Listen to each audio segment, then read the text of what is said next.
طيب إن الحمد لله نحمده ونستعينه ونستغفره ونعوذ بالله من شرور أنفسنا ومن سيئات أعمالنا. من يهده الله فلا مضل له ومن يضلل فلا هادي له، وأشهد أن لا إله إلا الله وحده لا شريك له، وأشهد أن محمدا عبده ورسوله.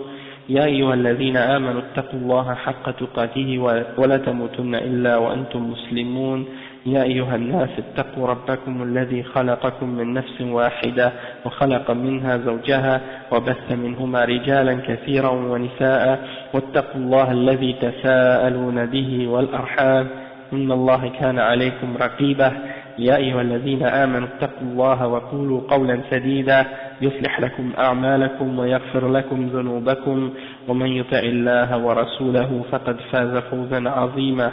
وإن خير الكلام كلام الله، وخير الهدي هدي محمد صلى الله عليه وسلم، وإن شر الأمور محدثاتها، وكل محدثة بدعة، وكل بدعة ضلالة، وكل ضلالة في النار. أما بعد. Donc, alhamdulillah, aujourd'hui c'est le cours numéro 8 dans la série des durus sur Al-Usul al-Sitta de l'imam Muhammad ibn Abdul Wahhab, avec l'explication du cheikh Ahmed al-Najmi, hafizahullah. Et on est arrivé aujourd'hui au dernier fondement, Al-Asl al-Sadis, le sixième fondement ou le sixième principe. Et c'est le dernier, Inch'Allah, donc probablement qu'aujourd'hui ça devrait être notre dernier dars sur ce livre. Donc on va commencer. Le cheikh il dit Al-Asl al-Sadis رد الشبهة التي وضعها الشيطان في ترك القرآن والسنة واتباع الآراء والأهواء المتفرقة المختلفة، وهي أن القرآن والسنة لا يعرفهما إلا المجتهد المطلق، وهو الموصوف بكذا وكذا أوصافا لعلها لا توجد تامة في أبي بكر وعمر رضي الله عنهما، فإن لم يكن الإنسان كذلك فليعرض عنهما فرضا حتما لا شك ولا إشكال، لا شك ولا إشكال فيه، ومن طلب الهدى منهما فهو إما زنديق وإما مجنون لأجل صعوبة فهمهما. فسبحان الله وبحمده كم بين الله سبحانه شرعا وقدرا خلقا وأمرا في رد هذه الشبهة الملعونة من وجوه شتى بلغت إلى حد الضروريات العامة، ولكن أكثر الناس لا يعلمون. لقد حق القول على أكثرهم فهم لا يؤمنون. إنا جعلنا في أعناقهم أغلالا فهي إلى الأذقان فهم مقمحون، وجعلنا من بين أيديهم سدا ومن خلفهم سدا فأغشيناهم فهم لا يبصرون، وسواء عليهم أأنذرتهم أم لم تنذرهم لا يؤمنون، إنما تنذر من اتبع الذكر وخشي الرحمن بالغيب فبشره بمغفرة وأجر كريم آخره والحمد لله رب العالمين، وصلى الله على سيدنا محمد وعلى آله وصحبه وسلم تسليما كثيرا إلى يوم الدين. Qu'est-ce que ça signifie ce principe? On va traduire un petit peu l'idée et qu'est-ce qu'il dit le cheikh Muhammad ibn Abdul Wahhab dans ce sixième fondement. Il réfute une idée qui est très répandue actuellement chez les jeunes bid'a, parmi les mutasawwifa en particulier, parmi les soufiyya, et parmi les asha'ira, ceux qui suivent ces voies-là. Ils essaient toujours de lancer ça comme shubha contre les salafiyyin, et c'est quoi cette shubha? C'est en fait le cheikh il dit que ce fondement-là c'est la réfutation de la shubha que le shaytan a mis pour amener les gens à abandonner le Coran et la Sunna et pour les amener à suivre les opinions et les désirs des gens, les différents désirs et les passions des gens. Et c'est-à-dire que le Coran et la Sunna, personne ne peut les connaître et les comprendre excepté le mujtahid al-mutlaq. C'est-à-dire quoi? Al-mujtahid al-mutlaq, ça veut dire, comme le cheikh il dit, celui qui contient ou qui possède telle ou telle description ou telle caractéristique. Et le cheikh il dit que en réalité, si tu regardes les conditions qu'ils ont établies, qui doivent être présentes en cette personne pour qu'il soit mujtahid mutlaq, eh bien, ça se pourrait bien que tu pourrais même pas trouver ces caractéristiques-là, même chez Abu Bakr, le sahabi Abu Bakr et Omar radiyallahu anhuma, tellement c'est des exemples qui sont parfois vraiment des conditions qui sont en dehors, disons, des conditions établies par le Coran et la Sunna. Donc le cheikh il dit فإن لم يكن الإنسان كذلك, si l'être humain n'a pas ces caractéristiques-là, il ne peut pas et il doit cesser de chercher la guidance du Coran et de la Sunna. C'est-à-dire, tant que tu n'as pas atteint le niveau du mujtahid mutlaq, c'est-à-dire mutlaq, c'est-à-dire quoi? Le mujtahid absolu, celui qui a le niveau de science et de connaissance de l'islam tellement élevé, tellement grand, qu'il n'a plus besoin de se référer à aucun autre savant et à rien d'autre que de prendre directement les règles et les principes du Coran et de la Sunna. Donc si tu n'es pas à ce niveau-là, regarde pas dans le Coran et dans la Sunna, puis essaie pas de les appliquer puis de les comprendre. D'accord? C'est comme si, c'est ça ce qu'ils essaient d'expliquer, et ils disent que celui qui essaie d'appliquer le Coran ou de suivre le Coran et la guidance qui est dans le Coran et dans la Sunna, ils disent que c'est soit un hérétique ou soit un fou, hein, parce que les textes du Coran et de la Sunna sont trop difficiles à comprendre. Donc le cheikh dit Subhanallah wa bihamdi, Allah subhanahu wa ta'ala a tellement clairement expliqué dans la charia et dans la création, et il a réfuté cette shubha maudite de différentes façons et de différents points de vue dans la révélation, à un tel point que ça arrive au niveau des nécessités, tellement que c'est réfuté d'une façon claire.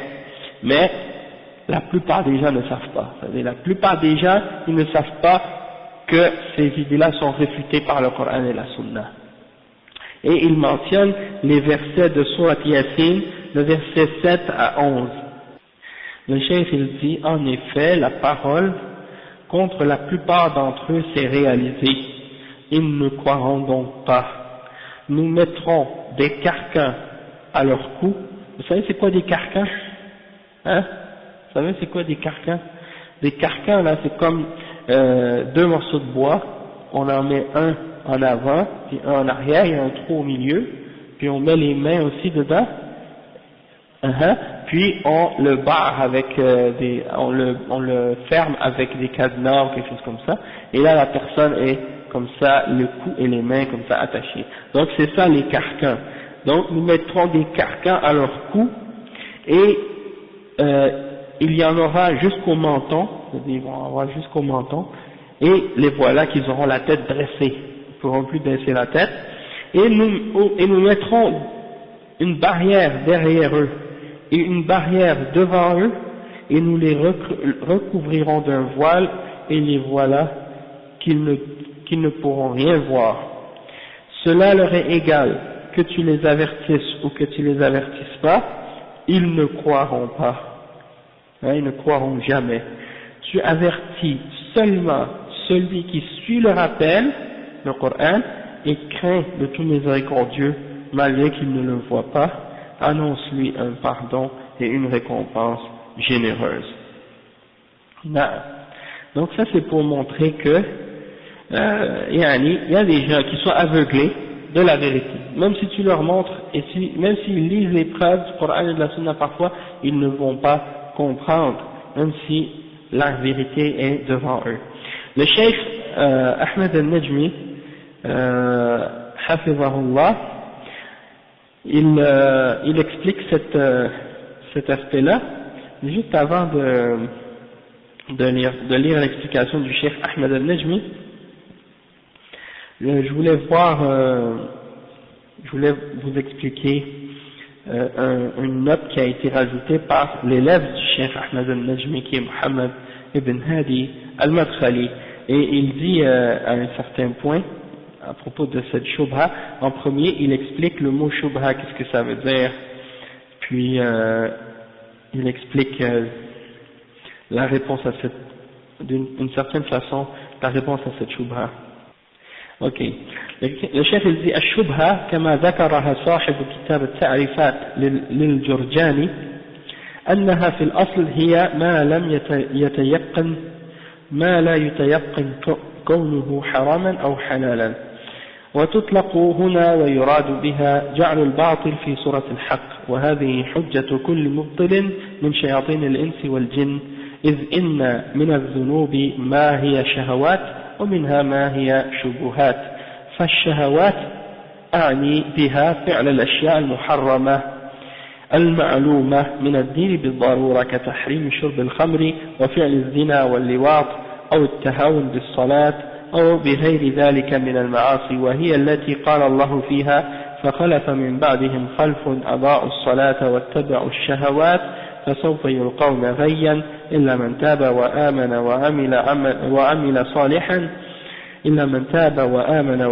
صالحا فأولئك يدخلون الجنة ولا يظلمون شيئا.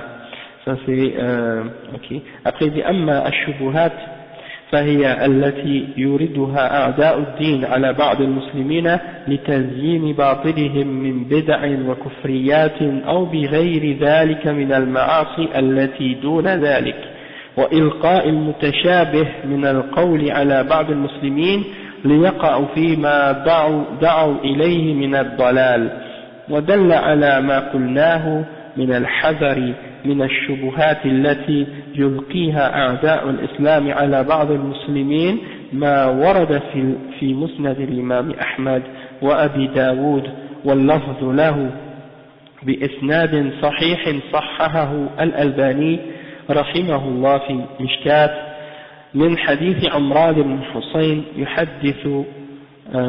يحدث قال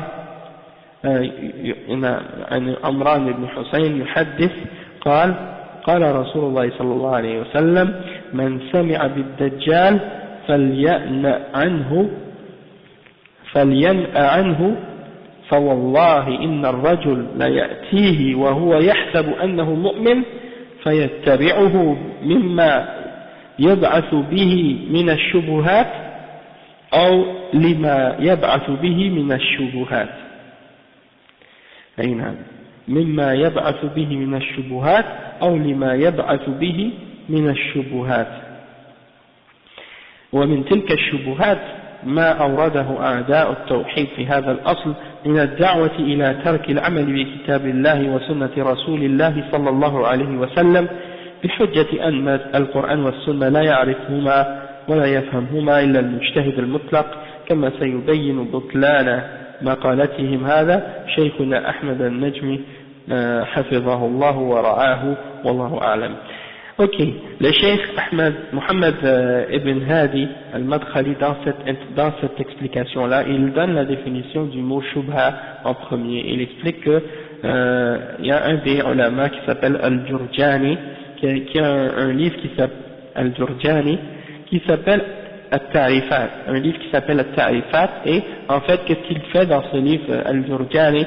Il donne les définitions des mots difficiles ou de certains mots qui ont des connotations parfois même philosophiques aussi. Donc il donne la définition de ces mots-là.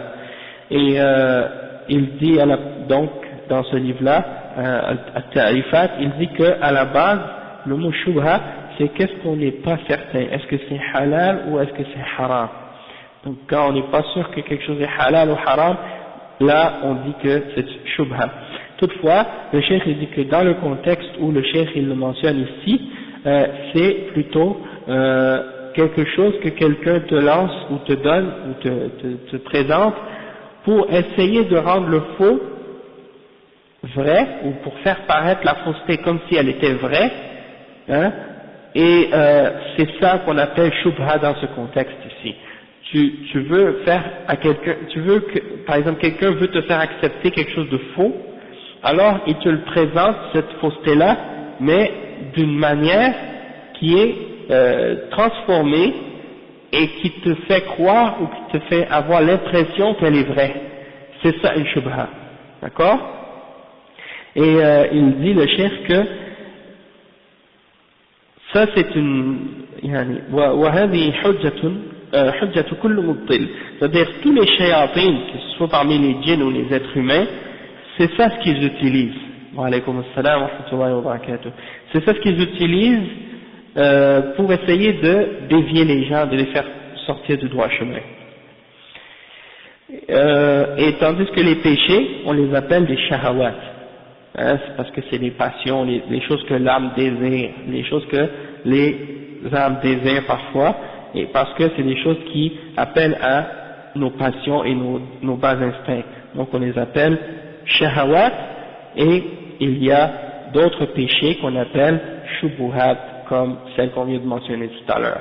Donc les shahawat, c'est comme par exemple les choses qui sont connues dans la religion par nécessité comme étant haram, comme de boire d'alcool, de faire le zina, l'homosexualité, de manquer la prière ou de faire tout autre péché. Et le chef il mentionne le verset 59 et 60 dans Surat Maryam qui donne un exemple de ça.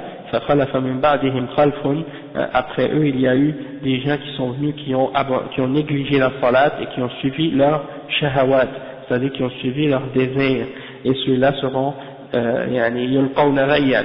Il y a des gens qui ont dit que Rayyan c'est une rivière dans l'enfer, une rivière de feu où vont s'abreuver les kuffars. Et 59 et 60 la sourate Maryam. Et sinon Rayyan aussi ça peut vouloir dire la déviation, hein. Et aussi il dit par la suite, Allah subhanahu wa ta'ala, il dit, excepté celui qui s'est repenti, qui a cru et qui a fait une bonne œuvre, alors eux, ils vont rentrer au paradis et ils ne seront point lésés. D'accord? Ça c'est pour ceux qui ont fait la repentance. Le cheikh il dit, en ce qui concerne les shubuhat, c'est qu'est-ce que les ennemis de la religion lancent sur certains musulmans pour essayer d'embellir la fausseté des bid'ah et des choses de kufr et de certains péchés qu'ils veulent que les musulmans suivent. Et actuellement, les shubuhat sont très nombreuses, surtout pour les musulmans qui vivent dans les pays de kufr. Parce que un des plus importants intérêts et objectifs des kuffars, c'est de faire quitter les croyants, c'est de faire quitter un musulman l'islam. Ça c'est son objectif, de tous les moyens, et même de faire quitter un musulman l'islam sans même que le musulman il s'en aperçoive. C'est-à-dire ils vont essayer de te faire quitter l'islam en te laissant croire que tu es encore musulman, et tu t'en aperçois même pas, mais tu as quitté l'islam. Tu deviens chrétien, juif ou athée ou autre, sans même que tu réalises que tu es en train de devenir un chrétien ou un juif ou autre chose. Et ça c'est quelque chose qui arrive de plus en plus chez les musulmans. Et il semble que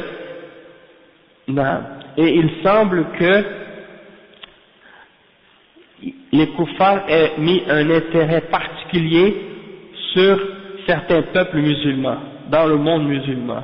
C'est comme s'ils ont dit on va se concentrer sur ce peuple-là en particulier pour les faire quitter l'islam. Et ils essaient, et tu vois qu'ils ont un acharnement sur ces peuples-là, et en particulier des peuples musulmans qui les ont combattus et qui leur ont donné une certaine humiliation dans l'histoire de l'islam. Ils essaient aujourd'hui de se venger d'eux en les combattant et en leur lançant toutes sortes de shubuhat de différentes façons, hein, pour les faire quitter l'islam sans même s'en apercevoir. Et ils ont, pour arriver à ce but-là, plein de moyens que vous pouvez même pas imaginer. Mais comme Allah subhanahu wa ta'ala il dit, وَمَكَرُوا وَمَكَرَ اللَّهُ وَاللَّهُ خَيْرُ الْمَاكِرِينَ. Ils ont rusé, hein, ils ont fait des plans et des complots, et Allah subhanahu wa ta'ala ruse contre eux, il fait des complots contre eux, et Allah est le meilleur des comploteurs. Donc ça veut dire que peu importe qu'est-ce qu'ils essaient de faire comme ruse et comme complot pour combattre l'islam et les musulmans, ça va toujours retomber contre eux, à chaque fois, et ils n'auront jamais de succès dans leurs tentatives et dans leurs essais d'égarer les musulmans en entier et de détruire l'islam. Ils ne seront jamais capables. parce que Allah subhanahu wa ta'ala, c'est lui qui protège cette religion et c'est lui qui la supporte, d'accord? Donc alhamdulillahi rabbil alamin. Et il y a les ulama de l'islam qui sont toujours aux aguets et toujours attentifs à tout ce qui peut arriver dans la ummah de shubha et de fitan, et aussitôt qu'un kafir ou un ennemi de l'islam ou un shaitan, être parmi les humains ou parmi les djinns, essaie de lancer une shubha, tu les vois toujours prêts à les rejeter et à les réfuter, hein, que ce soit des shubuhat qui viennent de la part des kuffars ou que ce soit des shubuhat qui viennent de la part des munafiqin à l'intérieur des musulmans ou des gens de bid'a, ils sont toujours là aux aguets, et en particulier les ulama d'Ahl Sunnah wal Jama'a qui suivent la voie des salaf salih, eux ils sont toujours prêts et ils réfutent toujours ces shubuhat, peu importe d'où elles viennent. Donc c'est ça ce que le cheikh explique, et donc il dit qu'il faut faire attention donc à il faut faire attention à ces shubuhat, et parmi les preuves du danger de ces shubuhat, parce que les shubuhat, mes frères, c'est très grave, les shubuhat sont plus dangereuses pour un musulman que les péchés. C'est pour ça que les ulama ils les distinguent, ils les divisent entre les shubuhat et les shahawat. Les shahawat, ça peut t'affecter dans ton caractère, dans ton comportement, dans ta religion, hein. Toutefois, tu restes toujours musulman. Tandis que les shubuhat, elles attaquent les bases de la foi et la croyance. Et c'est pour ça qu'elles sont très dangereuses, parce qu'elles jettent des doutes et elles essaient de faire tomber ou de faire douter les musulmans dans les bases de la foi. Et c'est pour ça que c'est dangereux les shubuhat. Et il y a un hadith qui a été rapporté par l'imam Ahmad dans sa Musnad et aussi par Abu Daoud, et il a été authentifié par le Cheikh Al-Albani dans Mishkat al-Masabih, le hadith numéro 5488, c'est un hadith selon Omran ibn Hussein, et il parle il dit que le messager d'Allah sallallahu alayhi wa sallam a dit: celui qui entend parler du Dajjal et qui entend que le Dajjal est sorti, alors qu'il s'éloigne de lui, qu'il s'éloigne de lui, parce que par Allah, un homme qui se croit, qui pense qu'il est croyant, et qui pense qu'il est fort, et qu'il est fort dans sa foi, qu'il est en confiance dans sa religion, il va aller vers lui, hein, pour essayer de l'affronter, et il va finir par le suivre. Il va finir par le suivre, le Dajjal, à cause du nombre des shubuhat qu'il lance et des choses de ce genre. Donc ça veut dire que c'est l'exemple du danger des shubuhat, et de jamais se sentir comme si on est fort, puis on est en sécurité.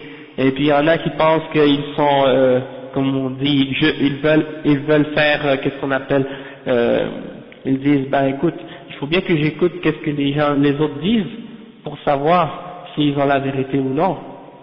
Et alhamdulillah, la vérité elle est claire, et elle a été expliquée par le Coran et la Sunna et par les ulama d'Ahl Sunnah. Donc t'as pas besoin d'aller voir qu'est-ce que les gens de bid'a disent, hein, pour savoir est-ce que c'est vrai ou faux par toi-même. Parce que si tu penses que tu vas faire ça, eh ben là c'est la meilleure façon de tomber dans les bid'a. Et c'est pour ça que les ulama d'Ahl Sunnah wal Jama'a, ils ont toujours averti les musulmans de ne pas écouter les paroles des gens de bid'a. Et même certains d'entre les imams, comme Muhammad ibn Sirin et d'autres, quand les mubtadi'a venaient les voir pour leur demander: est-ce qu'on peut te lire un hadith, est-ce qu'on peut te lire une ayah du Coran, ils répondaient même pas la moitié d'un verset, même pas la moitié d'un hadith, et ils disaient: soit tu te lèves, ou soit moi je m'en vais. Il y en a parmi les salafs, quand ils parlaient, les salafs ils mettaient leurs doigts dans leurs oreilles pour pas entendre les paroles de ces gens de bid'a. Et même, comme tu dis, le fils de l'imam Ahmed dit à son fils: mets tes doigts dans tes oreilles mon fils, n'écoute pas qu'est-ce que celui-là dit, pour pas que ça rentre dans ton cœur puis tu tombes dans l'égarement à cause de ça. Pourquoi ces gens-là, il y en a qui se disent: ouais mais c'est pas bien d'agir comme ça, parce que si tu agis comme ça, c'est comme si tu vas être borné, tu vas juste voir un seul point de vue, tu vas pas avoir toutes les opinions. Non, ça n'a rien à voir. C'est une question de kufr et de iman. C'est une question de foi et de mécréance. Dans le sens que la vérité, c'est qu'est-ce qui vient d'Allah et de son messager, et elle est claire. Hein, et les salafs, qu'est-ce qu'ils ont suivi? C'est ça la vérité. T'as pas besoin d'aller la chercher ailleurs.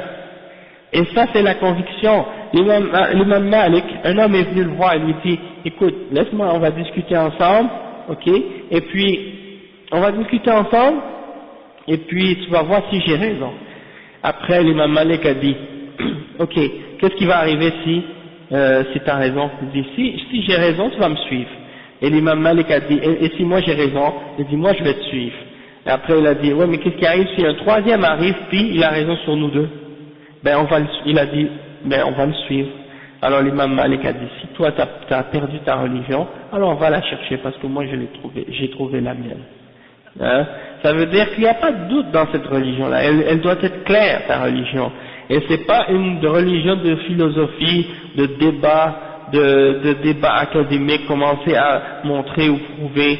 Hein, dans certains forums, vous allez trouver des sections où c'est marqué débat intermusulman, débat interreligieux, et ils ne discutent pas des questions d'ijtihad ou de fiqh en ramenant les adillah et les preuves, non, ils débattent sur des questions de fondement de la croyance islamique, sur des questions qui ont été établies par les ulama de Ahl Sunnah wal Jama'a depuis les siècles, et ils ramènent aujourd'hui des doutes là-dessus pour essayer de ramener des bid'ah et d'égarer les musulmans. Et ça devrait même pas exister, bien entendu, parce que c'est des choses qui sont contraires au principe de l'islam. Donc ça c'est juste pour vous montrer à quel point le danger d'écouter les shubuhat. Hein? Et il y en a qui se pensent intelligents et qui se pensent forts et qui disent moi je suis capable de les affronter puis de les écouter puis de les réfuter, alors que ce sont des ignorants qui n'ont même pas de base dans l'étude de l'islam, et ils rentrent dans ces débats-là et tu les vois après quelques temps, ils commencent à avoir des doutes, commencent à avoir des confusions dans leurs croyances, et ils commencent à dire ah mais là ils commencent à avoir des doutes, et ils savent pas à qui aller poser les questions pour répondre à ces doutes-là, hein? Donc c'est ça le danger. Il y en a qui écoutent les émissions à la télé, des débats religieux, des discussions, et ils sont pas à la hauteur pour rentrer dans ces affaires-là. Ça, c'est des ulama qui ont atteint le niveau de connaissance de l'islam, qui sont capables d'entrer dans ces choses-là pour réfuter les gens de bid'ah, et pour disons débattre avec eux avec les preuves du Coran et de la Sunna, s'ils voient que certains d'entre eux ont une oreille et qu'ils sont sincères, ils vont les ramener. Mais sinon, ils ne rentrent pas dans ces affaires-là. Jamais. D'accord?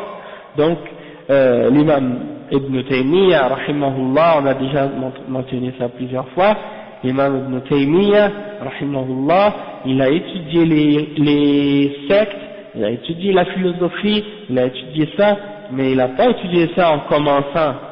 Il n'a pas commencé par étudier ces choses-là. Il était déjà un savant de l'islam, un alim, rasikh fil ilm, avant de commencer à même regarder ou entendre parler de ces affaires-là. Et une fois qu'il était fermement établi et ancré dans la science et dans la aqida et dans les fondements de l'islam, là, il a décidé d'étudier ces choses-là, non pas pour apprendre de ces sciences ou de ces choses, mais pour les détruire et les réfuter à la base. Et c'est ça ce qu'il a fait, rahimahullah. Alors, il n'y a pas de comparaison entre lui et Al-Ghazali, ou entre lui et d'autres soi-disant philosophes islamiques qui ont soi-disant dévié dans leurs croyances et dans leur compréhension de l'islam, à cause justement qu'ils sont rentrés dans ces choses-là alors qu'ils n'étaient pas prêts pour les attaquer.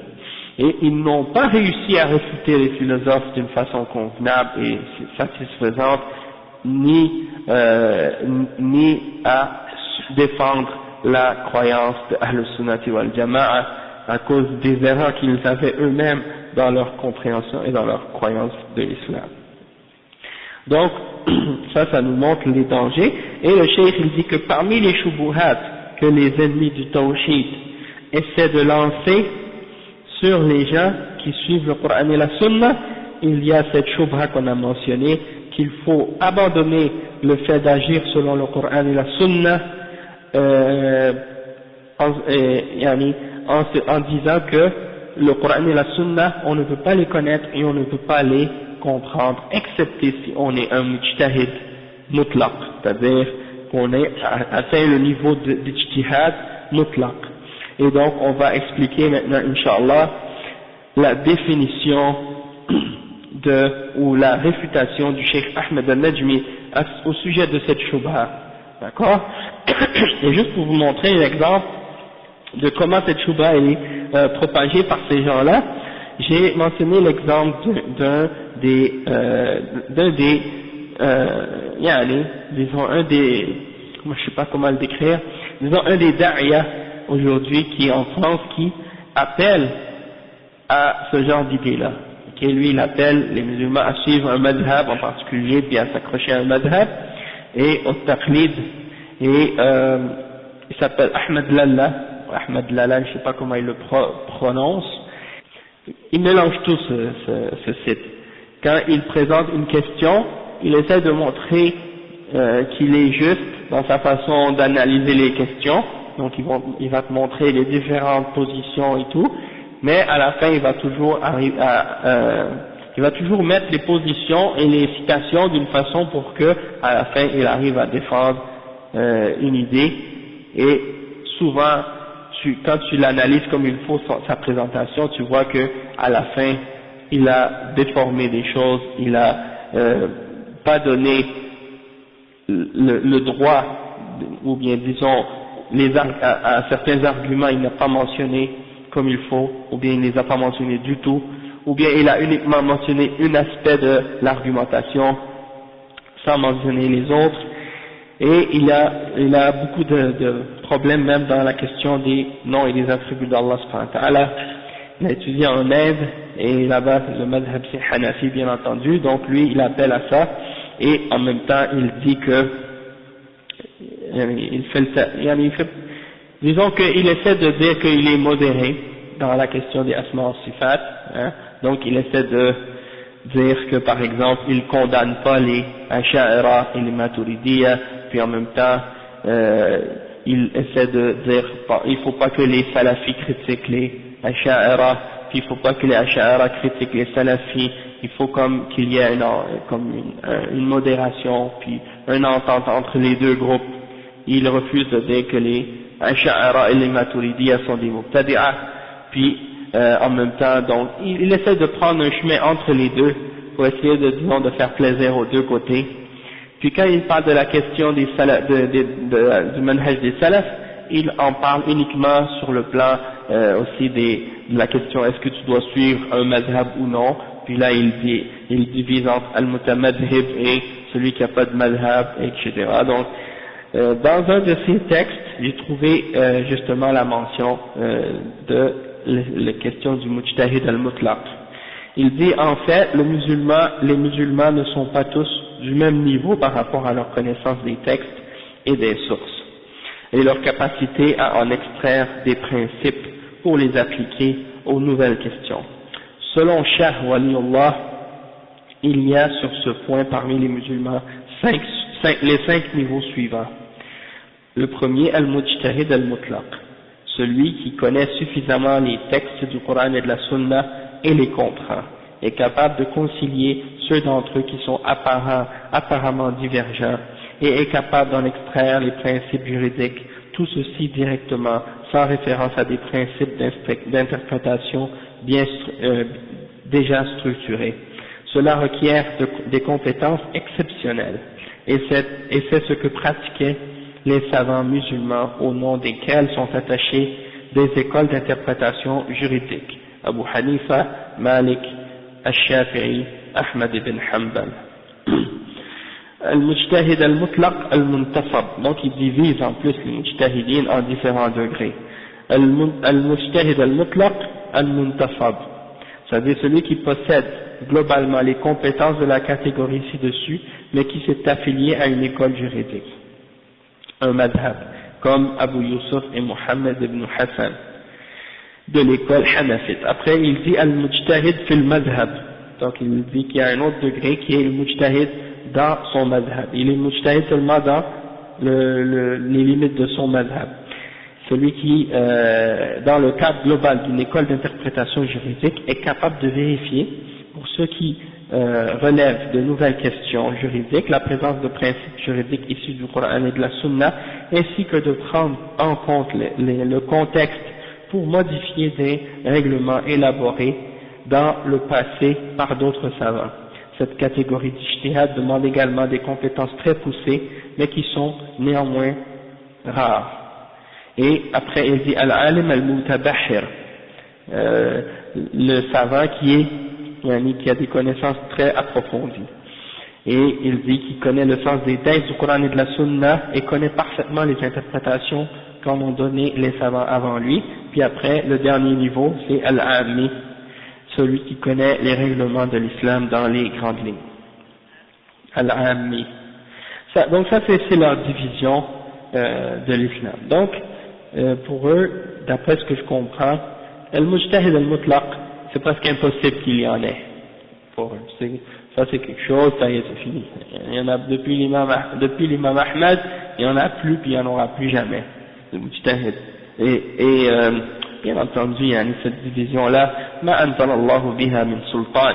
Allah subhanahu wa ta'ala n'a révélé aucune autorité et aucune preuve pour supporter cette façon de diviser les gens entre mujtahidin mutlaq ou muntasab ou mujtahid fil madhab et toutes ces choses-là.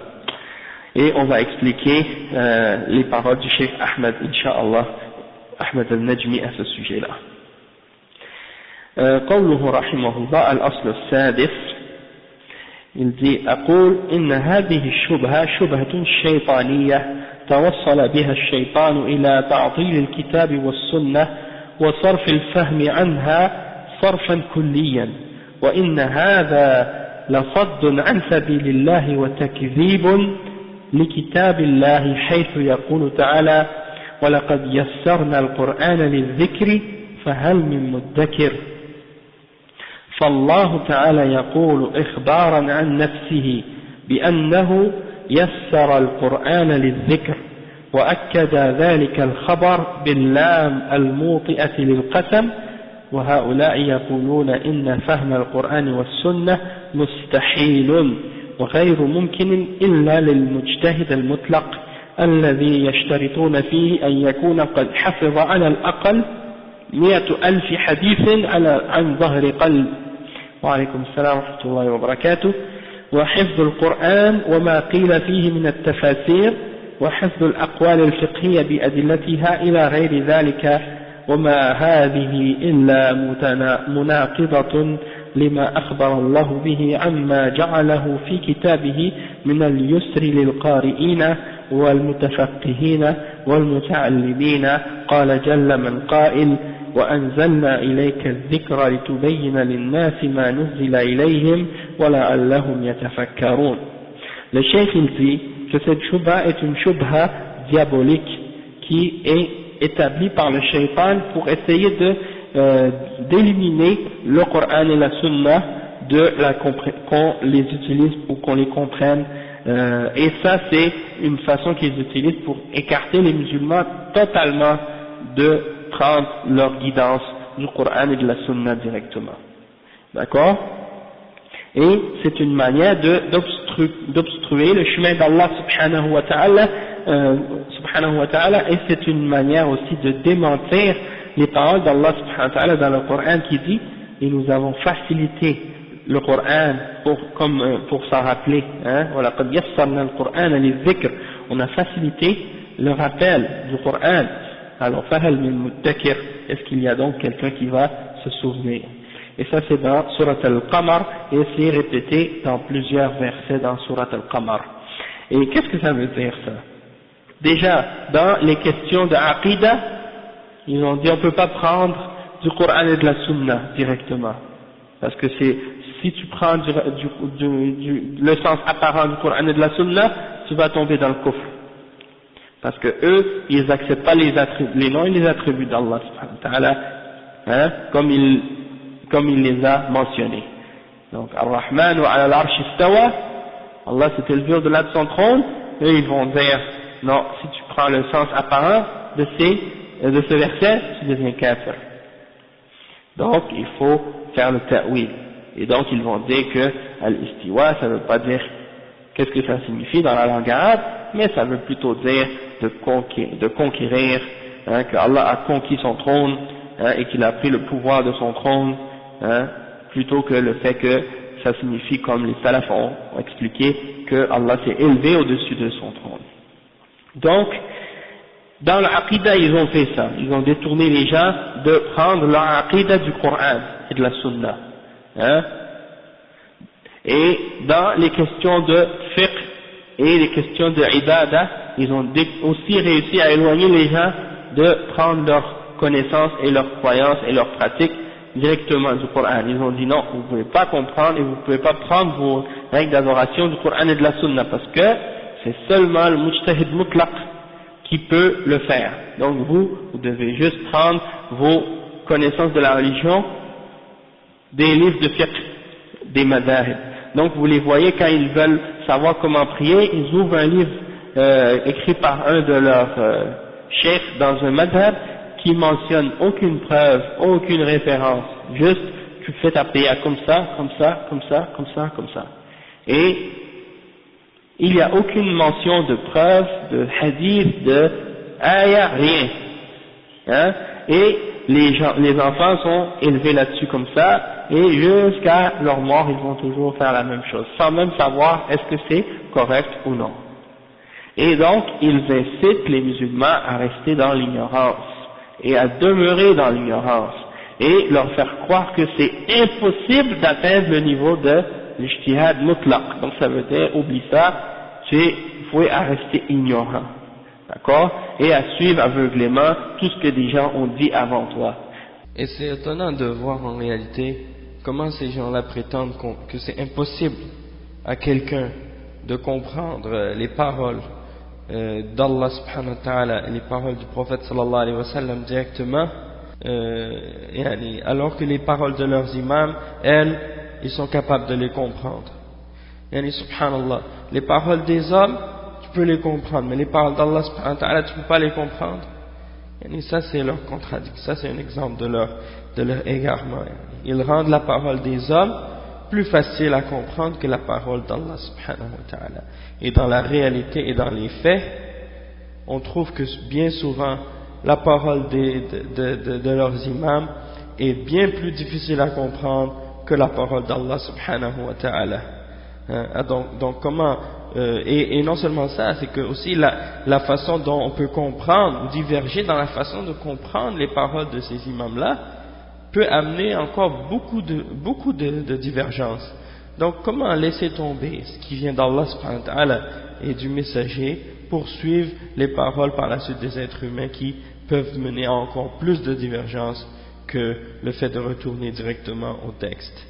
Donc ça c'est un exemple de l'absurdité, de la contradiction de ces gens-là. D'accord? Donc, le cheikh il dit que le Coran, Allah subhanahu wa ta'ala l'a facilité à la compréhension et au rappel, hein? Et donc, ça prouve que le Coran il est facile à comprendre, et la religion de l'islam elle est facile. Ad-din yusr, wa laysa bi'usr. La religion elle est facile, elle n'est pas difficile, hein? Donc, le cheikh il dit que eux ils disent que c'est impossible de comprendre le Coran et la Sunna, excepté si tu as certaines conditions, que tu es mujtahid mutlaq. Et pour être mujtahid mutlaq, il faut que tu aies mémorisé au moins 100 000 hadiths par cœur. Ça c'est une de leurs conditions. Après, il faut que tu aies, ça c'est minimum. Ensuite, il faut que tu aies mémorisé le Coran et tout ce qui a été mentionné sur le Coran comme tafsir. Ensuite, il faut que tu mémorises toutes les paroles que les fuqaha ont dit avec leurs preuves et ainsi de suite. Et donc, le cheikh il dit ça, c'est tout à fait en opposition et en contradiction avec ce que Allah subhanahu wa ta'ala a mentionné dans son livre, hein, il a été facilité pour la récitation et pour la compréhension et pour ceux qui veulent l'apprendre. Et il mentionne le verset 44 dans Surat An-Nahl. وَأَنزَلْنَا إِلَيْكَ الذِّكْرَ لِتُبَيِّنَ لِلنَّاسِ مَا نُزِّلَ إِلَيْهِمْ وَلَعَلَّهُمْ يَتَفَكَّرُونَ. Ça veut dire, nous avons fait descendre sur toi le rappel pour que tu clarifies pour les gens ce qui a été révélé sur eux, ou pour eux, et pour qu'ils puissent se souvenir. 44, Surat An-Nahl, les abeilles. Oui, Nahl, l'abeille. Donc, ça montre que ces gens-là, ce qu'ils ont établi comme condition et comme règle et tout ça, ça n'a rien à voir avec la vérité. D'accord? Et, en fait, qu'est-ce qu'ils ont fait? Ça me fait un peu penser à la réalité de qu'est-ce que les chrétiens ont fait. Les chrétiens, ils ont fait la même chose dans la religion catholique. Ils ont dit au peuple et aux gens, ne lisez pas la Bible, vous ne pouvez pas la comprendre. Et même que c'était interdit à certaines époques, dans le monde chrétien, de lire la Bible. Interdit. Et la Bible était en latin au début. Ça veut dire, seulement les gens qui avaient étudié le latin pouvaient la comprendre. C'est seulement par la suite après que les Bibles ont commencé à être traduites dans différentes langues des peuples européens. Avant ça, il n'y avait pas de Bible. Les gens possédaient pas de Bible, ils pouvaient même pas la lire, ils savaient même pas ce qui était écrit dedans. Et donc quand ils allaient à la messe, écoutaient la messe, même ici au Québec, c'était en latin, hein, eh bien ils comprenaient même pas qu'est-ce que le prêtre disait. Ils faisaient juste apprendre les mots en latin par cœur. Donc, et ils disaient, prenez pas votre croyance de la Bible. Il y a pas, comme par exemple la Trinité. Vous ne trouvez pas de preuves textuelles dans la Bible, dans l'Ancien ou dans le Nouveau Testament, pour défendre le dogme de la Trinité, qu'il y a Dieu le Père, Dieu le Fils et Dieu le Saint-Esprit, et que ces trois forment un. Tu trouveras aucune explication ou aucune formulation explicite de ce dogme dans la religion chrétienne. Et il y a beaucoup d'autres dogmes aussi comme ça dans la religion chrétienne, dont tu vas trouver aucune preuve dans les textes de la Bible. Donc, c'est pour dire, ils disent, en fait, une des raisons pourquoi ils disaient aux chrétiens de ne pas lire la Bible, c'est justement parce que ils savaient que si les gens commençaient à lire, ils allaient trouver beaucoup de choses contradictoires à ce qu'ils pratiquent. Les statues, les images, les idoles qui sont dans les églises. Hein? Dans le premier commandement, dans l'Ancien Testament, qu'est-ce que tu trouves? Tu n'adoreras aucun autre Dieu à part moi. Tu ne feras aucune représentation sculptée ou dessinée ou gravée de ce qui est dans les cieux, de ce qui est sur la terre ou de ce qui est dans la mer. Aucune représentation. La première chose que tu vois quand tu rentres dans une église, c'est des images, des croix, des statues, des crucifix, des dessins, tout ce qui est interdit par le premier commandement. Le premier de tous les commandements de Dieu dans la Bible, le premier d'entre tous, celui que tous les messagers d'Allah ont enseigné, la ilaha illallah, eh bien il est contredit déjà là en partant par les dogmes et les enseignements de la religion catholique. Hein? Donc, c'est normal qu'ils interdisent aux gens de vouloir lire la Bible, soi-disant. Bien entendu, la Bible, elle est muharrafa. Elle a été falsifiée par les rabbins, par les moines, avec les siècles.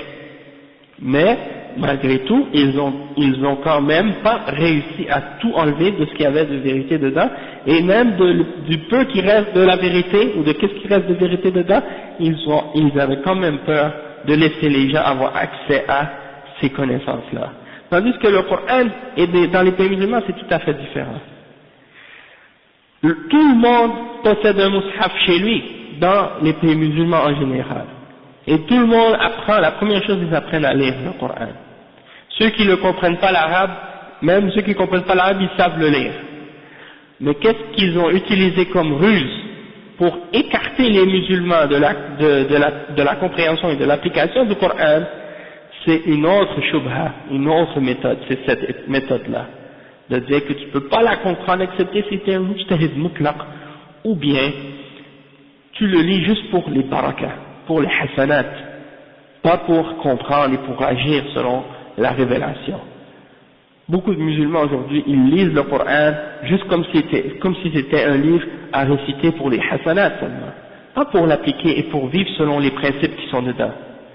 Donc tu trouves par exemple des musulmans qui, quand ils ont des problèmes, ils vont pas regarder qu'est-ce que Allah a dit ou le messager a dit sur ces questions-là.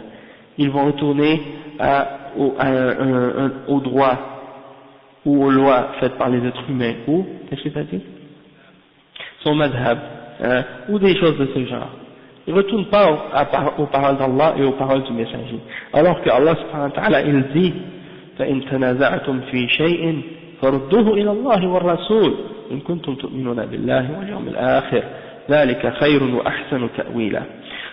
Donc, le cheikh Mohammed ibn Hadi, il a mentionné les paroles du cheikh Mohammed ibn Uthaymin dans son sharh de Al-Usul al-Sitta, qui explique qu'est-ce que c'est l'ijtihad et qu'est-ce que ça veut dire un mujtahid, etc. Donc il dit, تعريف الاجتهاد الاجتهاد فقال الاجتهاد في اللغة بذل الجهد لإدراك أمر شاق واصطلاحا بذل الجهد لإدراك حكم شرعي ثم سأذكر لك أخي القارئ الكريم تعريف المجتهد المطلق أو بمعنى آخر وهو المفتي فقد قال في ذلك الشيخ عبيد الله بن عبد الله الجابري في كتابه تنبيه ذوي العقول السليمة المجتهد المطلق هو العالم الذي يتفرغ وسعه بالنظر في الأدلة التي يحصل له الظن الغالب أو القطع بحكم شرعي وهو الذي يبحث عن الحق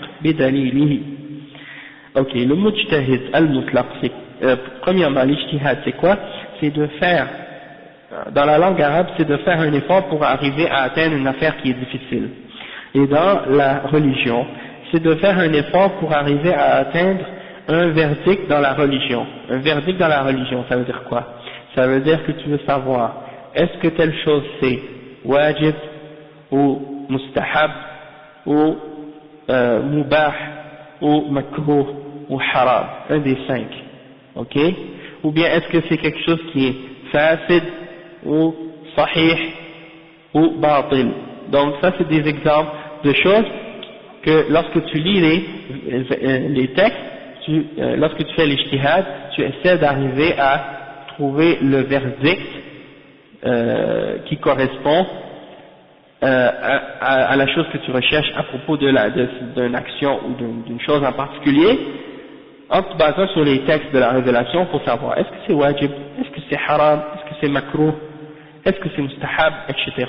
Et bien entendu, le cheikh il explique que le mujtahid al-mutlaq en réalité c'est le mufti, c'est celui qui est le mufti, c'est-à-dire qui fait des fatwas, et comme le cheikh Ubayd al-Jabiri il a dit dans le sharh de l'usul al-thalatha, il dit que le mujtahid al-mutlaq c'est le savant qui a fait tout son possible en observant les preuves, les textes, pour arriver à ce qu'il pense ou ce qu'il est certain d'être le verdict de la charia au sujet d'une chose en particulier. Et il fait ça en cherchant à atteindre la vérité avec la preuve du Coran et de la Sunna. Donc ça c'est les définitions à ce sujet-là. Naam, Isa. Mubah, ça veut dire, il n'y a pas ça veut dire, c'est permis. Mais, c'est-à-dire, c'est comme par exemple, tu demandes, c'est autorisé, ouais. Si tu veux dire par exemple, est-ce que boire de l'eau par exemple, ça c'est boire de l'eau, c'est mubah. C'est-à-dire, ok? Oui, c'est ça, mustahab c'est recommandé. Makruh c'est déconseillé ou détestable, et les autres haram on le sait, ça veut dire qu'est-ce que ça veut dire? Wajib c'est obligatoire et haram c'est interdit. Voyez, ça c'est les 5 hukm. Al-ahkam al-khamsa. Donc le cheikh il dit فأخبر الله تعالى أنه أنزل على رسوله صلى الله عليه وسلم القرآن ليبينه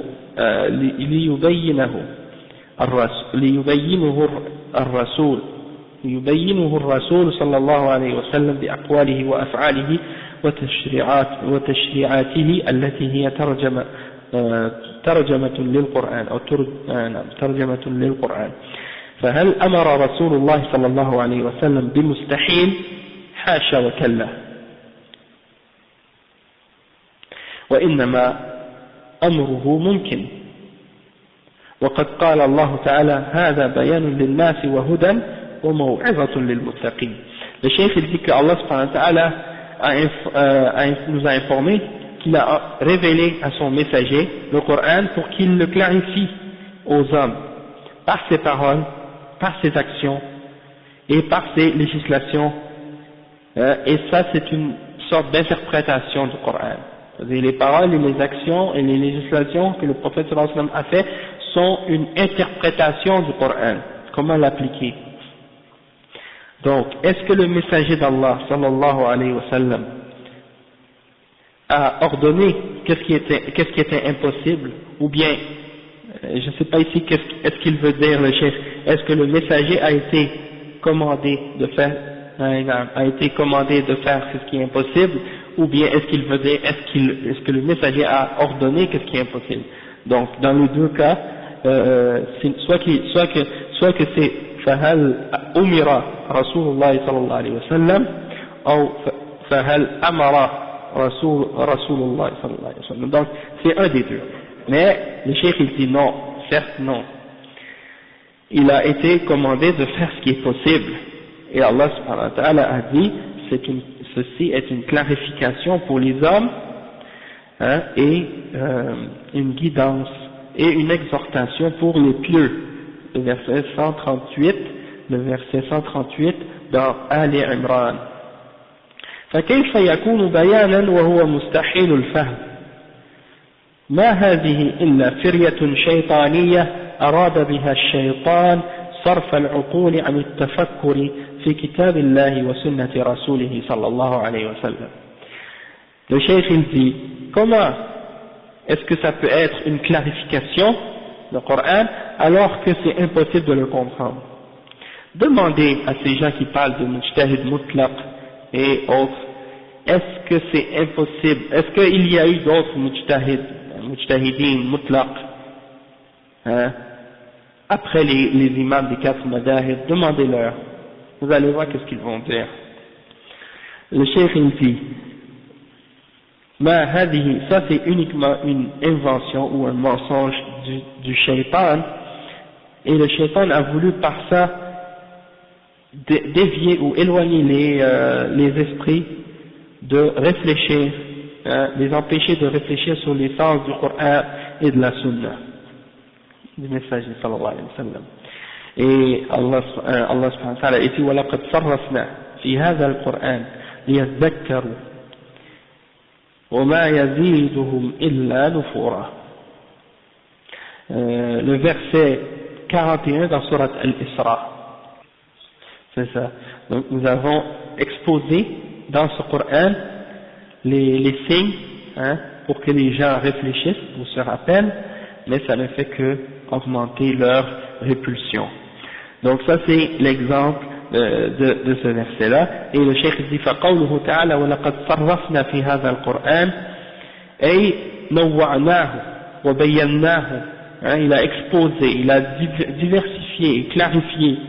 فمنه الأحكام ومنه الأوامر ومنه النواهي ومنه القصص لأمور قد مضت ومنه الأخبار بالغيبيات التي ستأتي ومنه المواعظ ووصف الجنة والنار وأوصاف المؤمنين والكافرين والمنافقين وما أعده الله لهؤلاء وهؤلاء وكل ذلك قد ورد في القرآن بالإضافة إلى ما أخبر الله به عن نفسه من أسمائه الحسنى وصفاته العلى وعما له من الكمالات التي لا تبلغ العقول وصفها وجل شأنه وتعالت صفاته وتقدست أسماؤه. فهل أن القرآن لم ينزل إلا ليتلى في المآتم فقط غير متخذينه شرعا ولا آخذين منه الهداية والأحكام إن هذا لهو الضلال البعيد. Le cheikh il dit donc que Allah subhanahu wa ta'ala a diversifié, exposé et clarifié les règles. On voit que dans le Coran il y a des règles et il y a des ordres, il y a des interdictions, et il y a des histoires de qu'est-ce qui s'est passé dans le passé, et des informations au sujet de l'invisible et de qu'est-ce qui va se produire dans l'avenir. Il y a aussi des exhortations et la description du paradis et de l'enfer, et la description des croyants, des mécréants, des hypocrites, des munafiqin, et ce que Allah subhanahu wa ta'ala a préparé pour chacun d'entre eux dans l'akhirah et dans la dunya même. Et aussi, tout ça c'est mentionné dans le Coran, en plus de ce que Allah subhanahu wa ta'ala a mentionné au sujet de lui-même, en parlant de ses noms, de ses beaux noms et de ses belles attributs, et tout ce qu'il possède de perfection, que la raison humaine ne peut jamais arriver à décrire et comprendre.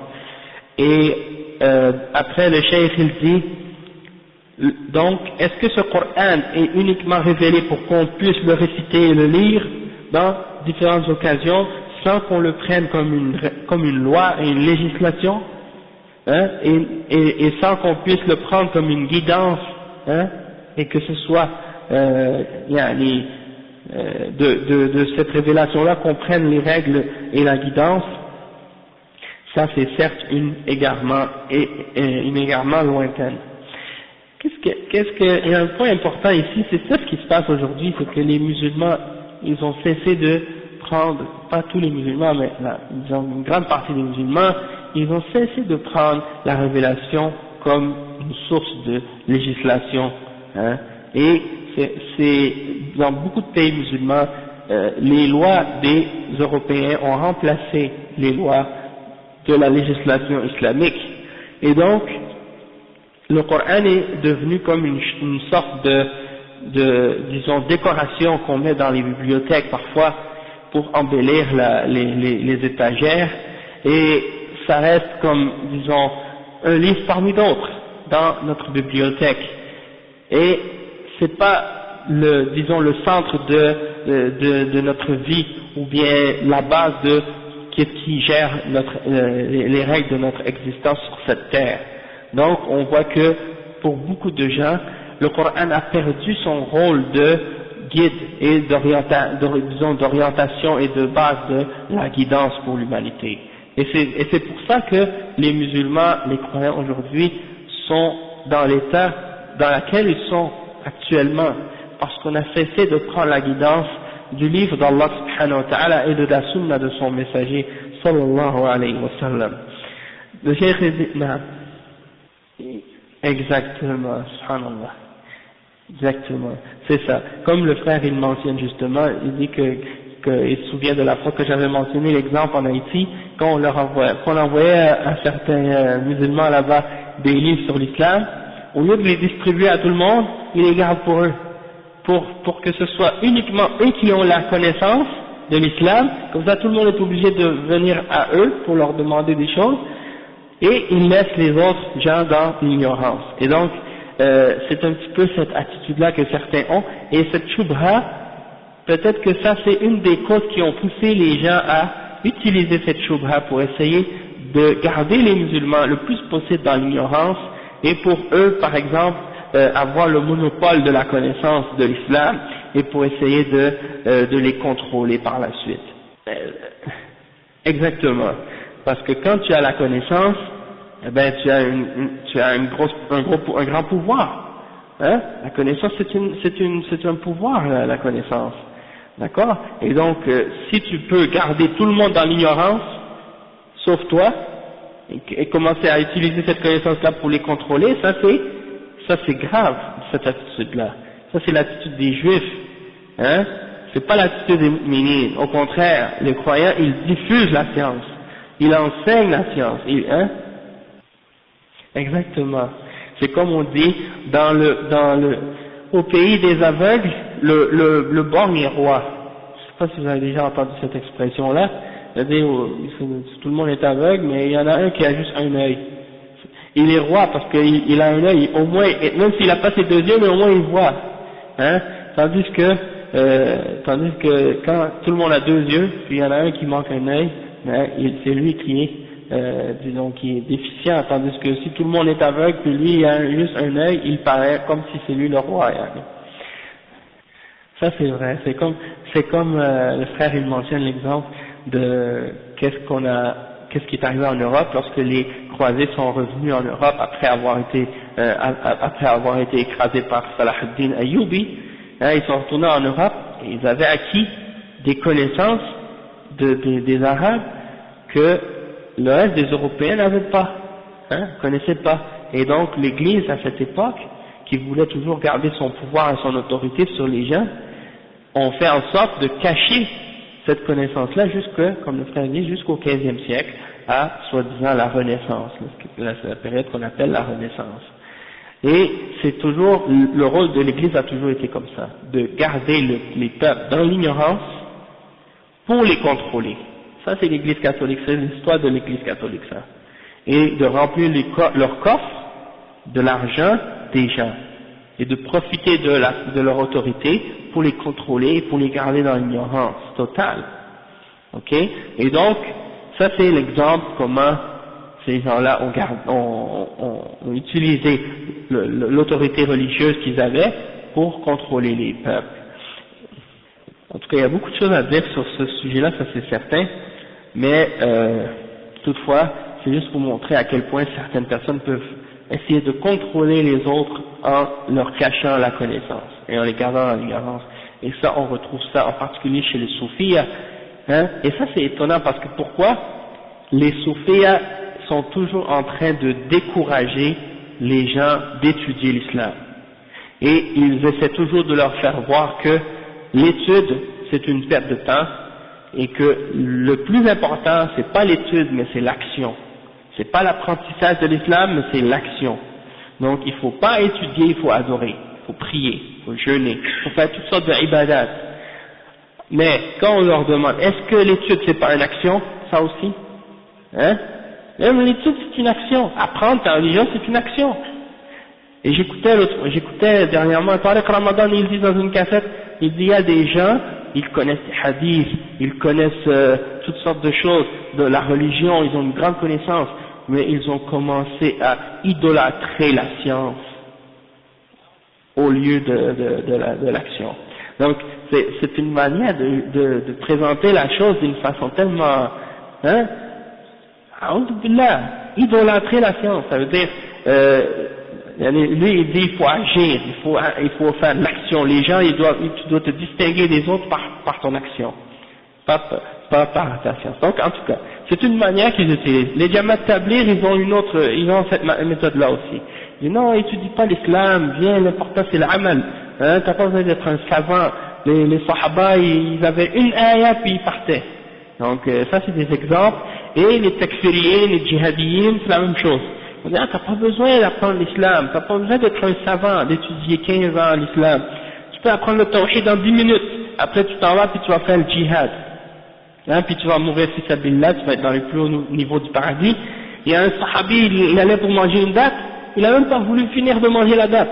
Il a juste mangé un petit bout, il a acheté, puis il a dit, je m'en vais pour me faire tuer. Et donc ils utilisent ces shubuhat pour écarter et éloigner les musulmans de la science et de l'étude de l'islam, et pour les, disons, soi-disant les détourner de la science, et pour les contrôler plus facilement parce qu'ils sont ignorants. Et comme un frère me disait que le Cheikh bin Baz, rahimahullah, il a dit,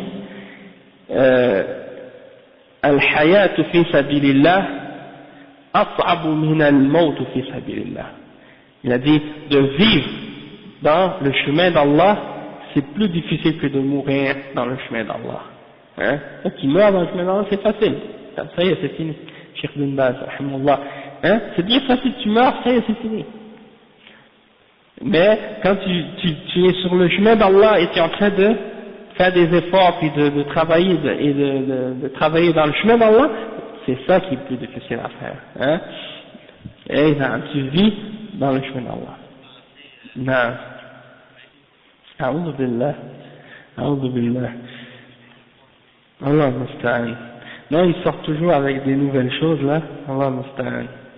Donc, le cheikh il dit ensuite, إن هذا له الضلال البعيد وقد قال النبي صلى الله عليه وسلم رحم الله امرئا سمع مقالتي فوعاها وأداها لمن لم يسمعها فرب مبلغ أوعى له من سامع.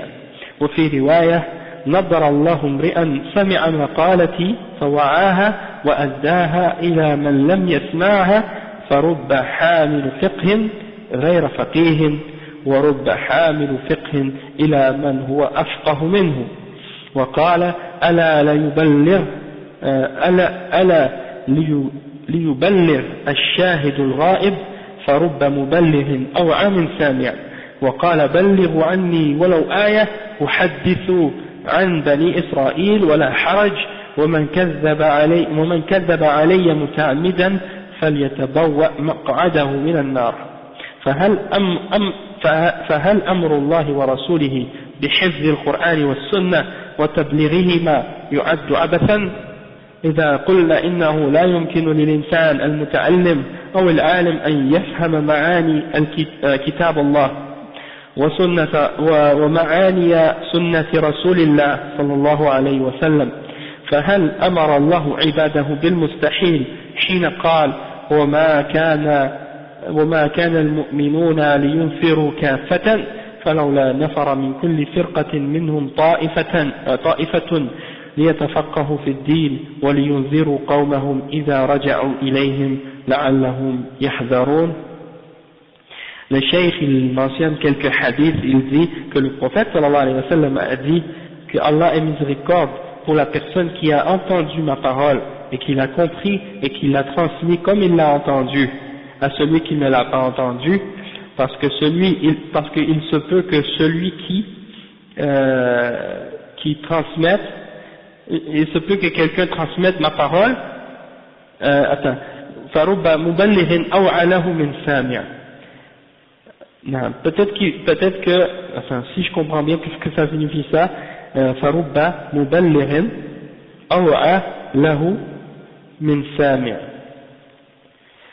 Ok, peut-être la personne, moi ce que je comprends, wallahu a'lam, si la personne peut-être à qui il va la transmettre va mieux comprendre que la personne qui l'a entendu lui-même. Et dans une autre narration, Allah subhanahu wa ta'ala, nadar Allah imra'an, j'ai oublié la signification de ce mot-là, nadar Allah.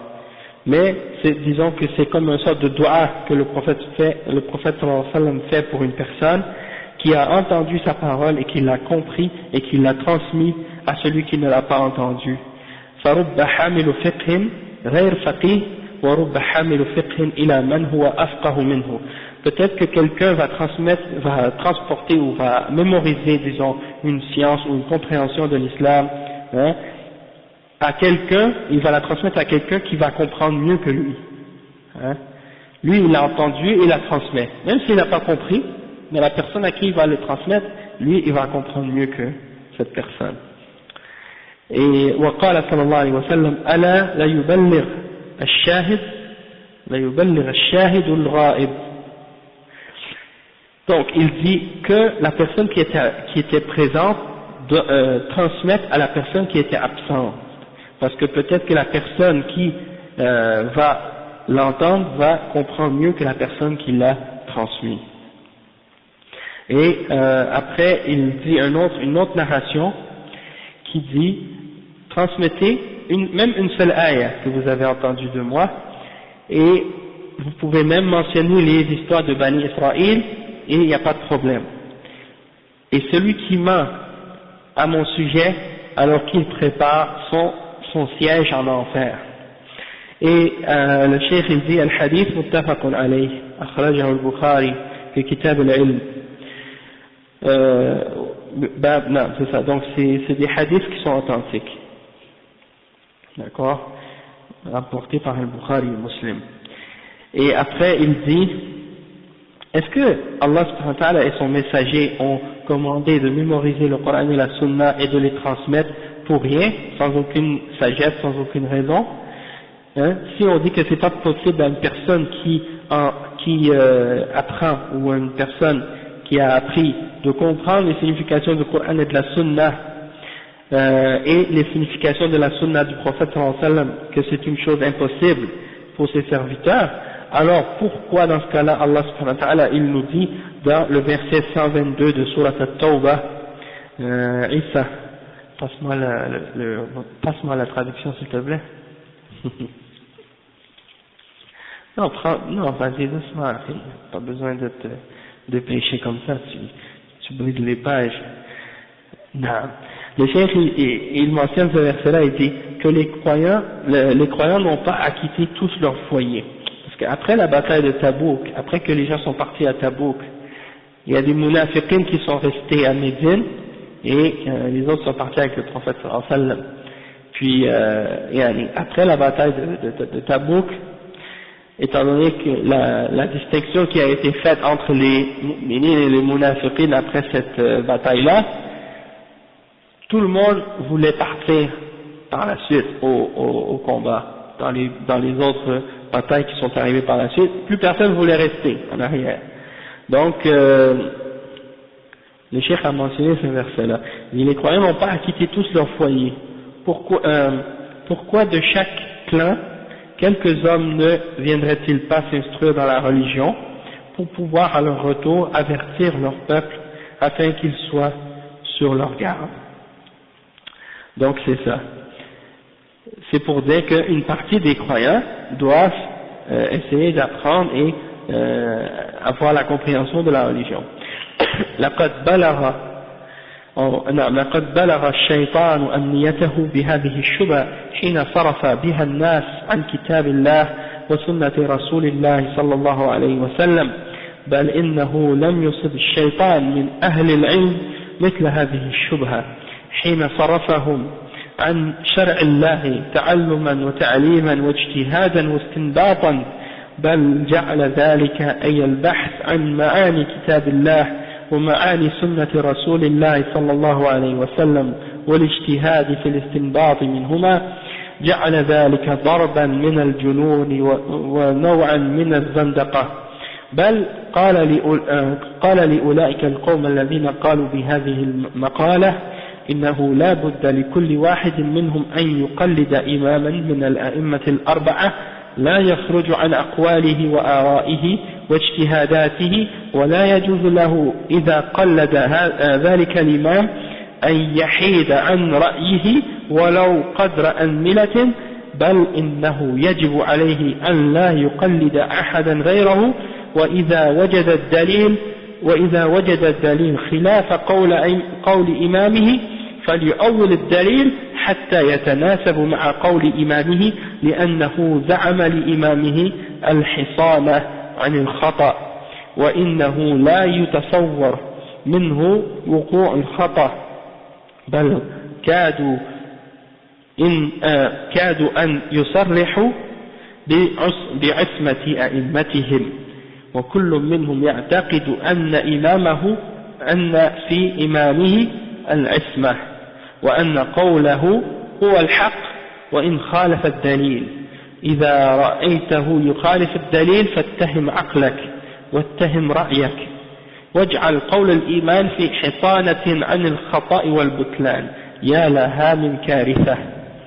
Le cheikh il explique, il dit que ça c'est à quel point le shaitan est arrivé à tromper les gens avec cette shubha, et qu'il a réussi à détourner les gens du Coran et de la Sunna du messager sallallahu alayhi wa sallam.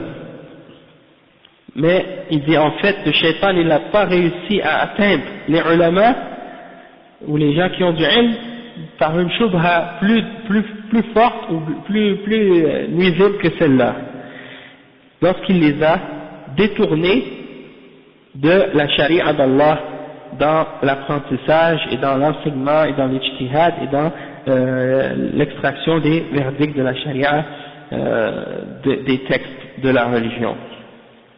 Après le cheikh il dit même que certains ont fait de ça, de chercher les significations du Coran et de la Sunna, et de chercher l'ijtihad et l'istinbat, d'extraire les verdicts des textes, ils ont comparé ça à une forme de folie, ou à une forme d'hérésie, comme si celui qui essaie de faire ça c'est un zindiq, hein, selon certains. Et il y en a d'autres parmi eux qui ont dit, hein, qu'il faut que chaque personne suive aveuglément un imam parmi les 4 imams des madhab, et il n'a pas le droit de sortir de son madhab et de le contredire dans aucune de ses positions. Ça veut dire, tu dois choisir, hein, il y en a même qui ont dit ça, si quelqu'un se convertit à l'islam, il doit choisir un madhab parmi les 4 madhab, et il n'a pas le droit de sortir de ce madhab. La même chose pour les autres musulmans, ils n'ont pas le droit de sortir de ce madhab, même pas dans une seule de ses positions, hein, et il ne doit pas sortir d'aucune des opinions et des ijtihads de cet imam. Et ce n'est pas permis pour celui qui suit cet imam de sortir, même pas de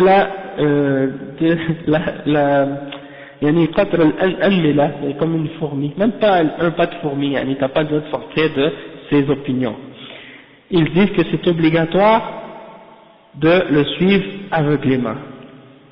Et si tu trouves une preuve qui contredit la parole de ton imam, alors essaie de déformer la preuve pour qu'elle devienne en accord avec l'opinion de ton imam, pour que la preuve soit en accord avec la parole de ton imam, parce qu'il croit que l'imam il va te protéger de l'erreur, dans le sens que du moment que tu dis je suis cet imam là, ça y est, c'est fini. S'il s'est trompé, c'est lui qui va prendre la faute à ta place. Et c'est ça, c'est lui qui te protège. Ça y est, c'est fini.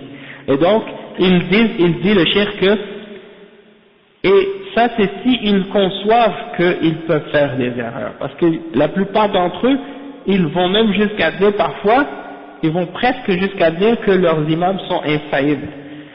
Et certains d'entre eux, ils croient que leur imam est infaillible. Et que sa parole est la vérité, même si elle est en opposition avec le texte du Coran et de la Sunna. Et même s'ils voient que la preuve est en contradiction avec les paroles de son imam, ils disent accuse ta raison, accuse ton opinion, mais doute pas en la parole de l'imam, parce que ton imam il te protège de l'erreur et de l'égarement. Il dit quel grand malheur, et ça c'est un grand malheur en réalité, hein. C'est comme tu dis, c'est comme les chiites qui suivent aveuglément leurs imams, et il y en a parmi les musulmans qui disent ça. Il y en a même qui sont allés jusqu'à pire que ça encore. Il y en a qui ont dit si quelqu'un sort des 4 madhahib ou de son madhab, il devient kafir. Il y en a qui ont dit ça, wallah, il y en a qui ont dit ça, que si quelqu'un croit qu'il n'est pas obligé de suivre un parmi les 4 madhahib, il est kafir. Donc le cheikh il dit أدت أصحاب هذه المذاهب أن يختلفوا اختلافا أدى إلى الفرقة والتباغض والتعادي والتناحر، بل كل أهل مذهب يضللون الآخرين في أقوالهم أو بعض أقوالهم، مع أن النبي صلى الله عليه وسلم لم يلم أحدا على الاجتهادات التي تكون من الناس المؤهلين في اللغة والقواعد، حين قال لا يصليان أحد العصر إلا في بني قريظة، فاجتهد قوم وصلوا قبل وصولهم وقالوا إنما أراد الحث والتعجيل بالسير، فإذا كنا قد بلغنا وجهدنا فإذا كنا قد بلغنا جهدنا ودخل وقت العصر قبل أن نصل إلى بني قريظة فنحن نصلي الصلاة لوقتها ونحمل قوله صلى الله عليه وسلم على أنه إنما أراد الإسراع في الذهاب، والتزم قوم باللفظ فأخروا صلاة العصر حتى وصلوا إلى بني قريظة وقد فات وقت العصر، فأخبر النبي صلى الله عليه وسلم بذلك ولم يعنف أحدا منهم ولا قال لأحد منهم أنت أخطأت. يا سبحان الله، لماذا خلق الله لنا العقول؟ أليس خلقها لنفكر بها ونتفكر في آيات قرآنية ونتفكر في آيات الكونية؟ هذا هو الغرض الذي خلق الله لنا العقول من أجله. بل ذم الله الناس الذين لهم قلوب لا يفقهون بها ولهم أعين لا يبصرون بها ولهم آذان لا يسمعون بها. فقال ولقد ذرأنا لجهنم كثيرا من الجن والإنس لهم قلوب لا يفقهون بها ولهم أعين لا يبصرون بها ولهم آذان لا يسمعون بها أولئك كالأنعام بل هم أضل أولئك هم الغافلون. وقال جل وعلا فهل عسيتم إن توليتم أن تفسدوا في الأرض وتقطعوا أرحامكم أولئك الذين لعنهم الله فأصمهم وأعمى أبصارهم أفلا يتدبرون القرآن أم على قلوب أقفالها. وأخيرا فإن القرآن مليء بالرد على هذه الشبهة والسنة مليئة بالرد عليها. ولكن ماذا نقول إذا كان أهل العلم الذين يظن بأنهم سيردون على هذه الشبهة ويبطلونها بالأدلة الصحيحة الصريحة من كتاب الله وسنة رسول الله صلى الله عليه وسلم هم الذين قرروها انبروا لمحاربة من ردها واتهموه بالزندقة وإنا لله وإنا إليه راجعون. Donc j'ai vu jusqu'à la fin, le cheikh il dit que certains parmi les gens de cette catégorie-là qui suivent les madahib aveuglément, hein, parce qu'il y en a qui pensent que les salafis on combat les madahib, hein, et ça c'est faux, hein, on combat pas les madahib, et on dit pas aux gens que si tu suis un madhab t'es dans l'égarement, mais on dit aux gens de pas s'accrocher aveuglément et de suivre aveuglément les paroles d'un imam, parce que il n'y en a aucun d'entre eux qui est infaillible. Et donc, la preuve que cet imam-là a rapporté, c'est ça qu'il faut suivre, et non pas l'imam lui-même. Hein?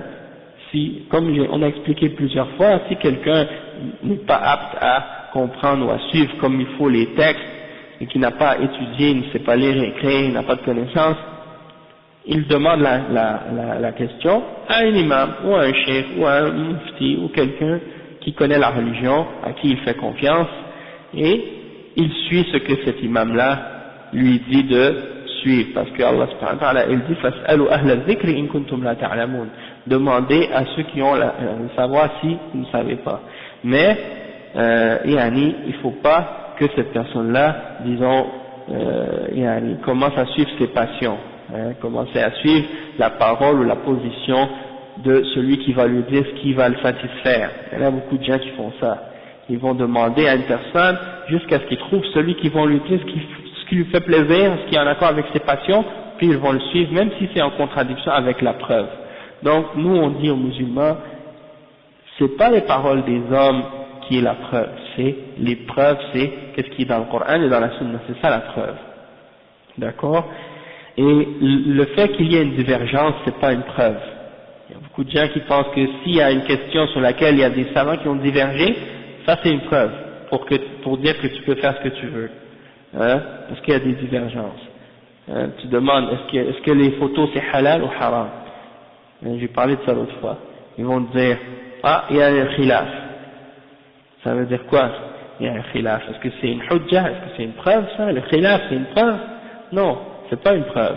Mais pour eux, c'est ça comme si, tant qu'il y a des savants qui ont dit oui et d'autres qui ont dit non, ben, tu prends une des deux, puis, les deux sont acceptables. Non, c'est pas correct. C'est pas comme ça que ça fonctionne. Il faut que tu regardes c'est quoi les arguments et les preuves que chacun des deux ont ramené. Et là, tu suis celui qui est le plus près avec la vérité.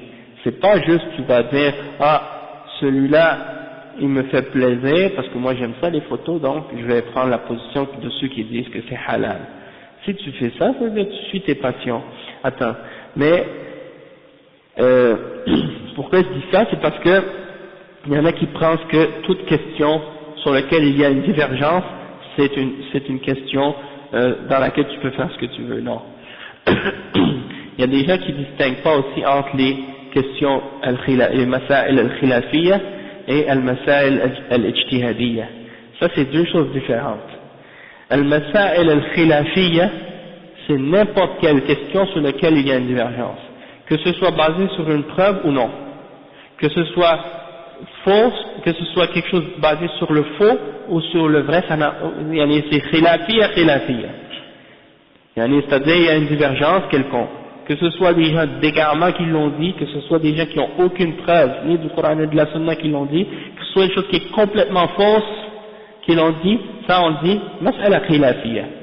Sauf qu'il y a des mas'al khilafiyya qui sont ijtihadiyya, c'est-à-dire il y a des questions sur lesquelles il y a des divergences, mais qui sont basées sur une ijtihad. Et ça c'est différent, parce que l'ijtihad est basé sur des preuves et des références. D'accord? Et donc il y en a qui mettent toutes les questions de divergence dans la même catégorie que les questions d'ijtihad. Et ça c'est pas la même chose. Il y a des questions qui sont qui a des divergences sur certaines questions qui sont basées sur une ijtihad, c'est-à-dire une différence dans la façon dont on comprend les textes. Hein? Les ulama, ils ont divergé dans leur façon de comprendre les textes et dans leur façon de les analyser, tandis qu'il y en a d'autres qui ne sont même pas basés sur des textes. Ils ont juste divergé en se basant sur leur passion, ou en faisant des bid'ah, ou en en inventant des mensonges, ou en se basant sur des choses fausses. Donc ça c'est des masail khilafiyya, mais ça n'a pas rapport avec al masail al-ijtihadiyya. Donc il ne faut pas mélanger les choses. Exactement. Barakallahu fik. C'est vrai, il y a des gens qui viennent te voir, même dernièrement, il y a quelqu'un qui est venu me voir et me dit, est-ce que tu penses que tu détiens la vérité? Regardez, même la question, elle est insolente. Yani, subhanallah, qui sur la terre va dire, je détiens toute la vérité, je connais tout, je sais tout? Personne, c'est Allah seulement qui sait tout. Et c'est Allah subhanahu wa ta'ala qui a le haqq. Hein? Mais si tu me dis, est-ce que tu peux te tromper? Oui, je suis infaillible, je suis pas infaillible, je suis un être humain, je peux me tromper. Ça se peut que des fois je défende une position, ou que je défende une opinion, et que je me trompe. Dans ce cas-là, quelqu'un va venir, il va me montrer les explications, les preuves, et là je vais revenir. Et je vais dire, oui c'est vrai, je me suis trompé. Hein? Mais là de dire, est-ce que tu détiens la vérité, dans quel sens? Dans le sens, est-ce que je crois que l'islam c'est la vérité? Est-ce que je crois que ce qui est dans le Coran et dans la Sunna c'est le haqq? Oui. Et même je dis, فَمَاذَا بَعْدَ الْحَقِّ إِلَّا الضَّلَالِ. Qu'est-ce qu'il y a après la vérité excepté l'égarement? Hein? Donc, j'ai pas de doute sur ce que je suis, qui vient d'Allah et du messager. Mais pour eux, de prétendre ou de dire que ce que tu suis c'est le haqq, pour eux c'est comme une sorte de prétention, c'est une personne orgueilleuse, prétentieuse, et tu penses que tu connais mieux que tout le monde. Le prophète sallallahu alayhi wa sallam, quand il est venu à Quraysh avec l'islam en premier, il était le seul être humain sur la terre à être musulman. Si les gens de Quraysh, ils ont dit au prophète sallallahu alayhi wa sallam, est-ce que tu penses que c'est toi qui as le haqq seulement, puis que tous les êtres humains sur la terre sont tous sur le batil, sauf toi? Le prophète sallallahu alayhi wa sallam a dit oui. Alors, c'est quoi le problème? Si tous les gens sont sur le dalal, et on contredit le Coran et la Sunna, excepté toi, et qu'on te demande, est-ce que tu es sur le haqq? Tu dis oui, je suis sur le haqq, et vous êtes sur le batil. Pourquoi? Parce que vous avez contredit le Coran et la Sunna. C'est pas une question de quantité, ou de nombre, ou de majorité, ou de minorité, non, la question c'est est-ce que tu es sur le haqq ou non? Abdullah ibn Mas'ud, il a dit, al-jama'a huwa an takuna al-haqq wa in kunta wahdak. C'est ça le jama'a. Le jama'a c'est pas comme les gens pensent un groupe de gens qui sont réunis ensemble, non. Al-jama'a isabatul haqq, d'être sur la vérité même si tu es tout seul. Tu tiens sur une preuve du Coran et de la Sunna et tu t'accroches à ça, tout seul, même si tous les autres êtres humains sur la terre te contredisent, c'est toi qui es sur le haqq. Même si tout le monde sur la terre te dit, ah, toi t'es un égaré, t'es pas bon, t'es pas correct. Toi tu te tiens sur le haqq, tu te tiens sur la preuve, laisse tomber qu'est-ce que les gens peuvent dire à ton sujet. Une majorité, oui c'est ça. Il y a des gens vraiment, ils pensent à la religion comme un parti politique, Allah musta'an, ou comme une équipe de soccer.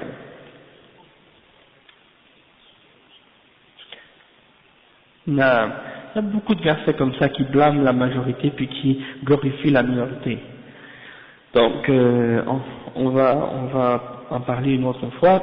Le chef il donne l'exemple pour dire qu'il faut chercher toujours à utiliser notre connaissance et notre ijtihad, faire des efforts lorsqu'on a atteint la connaissance nécessaire de la langue arabe et des règles de la charia pour être capable de faire des jugements, comme les Sahaba avaient l'habitude de le faire à l'époque du prophète sallallahu alayhi wa sallam, lorsque le prophète sallallahu alayhi wa sallam leur donnait un commandement. Comme par exemple lorsqu'il a dit aux Sahaba, ne priez pas la prière de Asr excepté lorsque vous serez arrivés à Bani Qurayza, une tribu des Juifs qui s'appelait Bani Qurayza. Donc certains des Sahaba ont compris que ça voulait dire dépêchez-vous pour arriver là-bas avant la prière de Asr. D'autres Sahaba ont compris que ça veut dire non, priez pas l'Asr jusqu'à ce que vous arrivez là-bas, même si le temps de la prière de Asr est sorti de sa limite. Lorsque ils sont partis, il y en a qui ont prié en chemin, et il y en a d'autres qui sont arrivés à Bani Qurayza, mais ils avaient manqué la prière d'Asr, ils ont prié là-bas.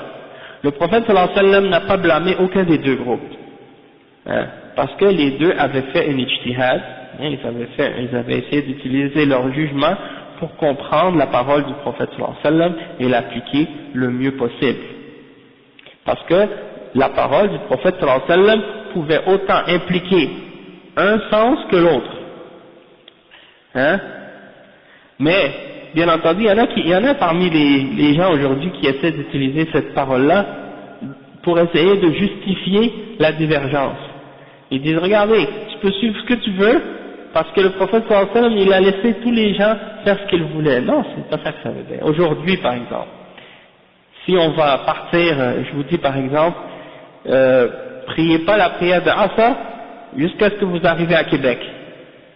Est-ce que par exemple vous avez le droit de faire aujourd'hui la même chose que les Sahaba à l'époque du prophète sallallahu alayhi wa sallam à ce sujet-là? Non, parce qu'à l'époque du prophète sallallahu alayhi wa sallam, la révélation n'était pas terminée encore. Il y avait encore des versets qui étaient révélés et le prophète sallallahu alayhi wa sallam était là, vivant. Et aujourd'hui, on sait qu'on n'a pas le droit de faire sortir la prière de son temps, excepté si on a une excuse valable. Mais à l'époque du prophète sallallahu alayhi wa sallam, le prophète sallallahu alayhi wa sallam était là et il les a pas blâmés, ni un ni l'autre. Mais aujourd'hui, la révélation est complétée, et comme l'imam Ibn Hajar al-Asqalani, il a mentionné ça dans l'explication de ce hadith dans Fath al-Bari. Il a dit ça, on peut pas appliquer, on peut pas comprendre ce hadith-là pour dire que chacun peut faire ce qu'il veut. Il y en a une des deux qui est correcte, aujourd'hui. Aujourd'hui, si quelqu'un doit prier, il doit prier l'Asr dans son temps. Non, mais dans le hadith, aucun des deux a été blâmé par le prophète sallallahu alayhi wa sallam. On ne sait pas. Mais si tu dois appliquer cet exemple-là aujourd'hui, tu peux pas essayer d'interpréter les choses comme ça. Je vais pas prier l'Asr jusqu'à ce que j'arrive là-bas. Parce que tu sais que tu n'as pas le droit de faire sortir la prière d'Asr dans son temps. D'accord? Quand tu es en voyage, tu peux raccourcir. Mais une fois que tu es revenu, tu peux raccourcir et jumeler les prières. Une fois que tu es revenu en ville, là où tu habites, tu peux jumeler les prières en cas de besoin ou dans certaines circonstances, mais tu peux pas les raccourcir. Donc, ça dépend de la situation. Mais le mieux, c'est de le faire pendant le voyage, comme ça tu peux profiter de la permission de raccourcir la prière, tu vois. et les jumeler en même temps. Donc c'est mieux dans ce cas-là, si c'est possible. Après le chef il dit quoi? Il dit que donc ça c'est un signe pour nous montrer qu'il est bon de réfléchir sur les signes d'Allah subhanahu wa ta'ala, que ce soit les signes qui sont révélés dans le Coran ou les signes qui sont dans la création. Et Allah nous a créé notre raison justement pour qu'on puisse l'utiliser. Et Allah a blâmé les êtres humains qui n'utilisent pas leur raison et qui ne réfléchissent pas. Ceux qui ont des cœurs mais qui ne réfléchissent pas, ceux qui ont des yeux mais qui ne voient pas, ceux qui ont des oreilles mais qui n'entendent pas.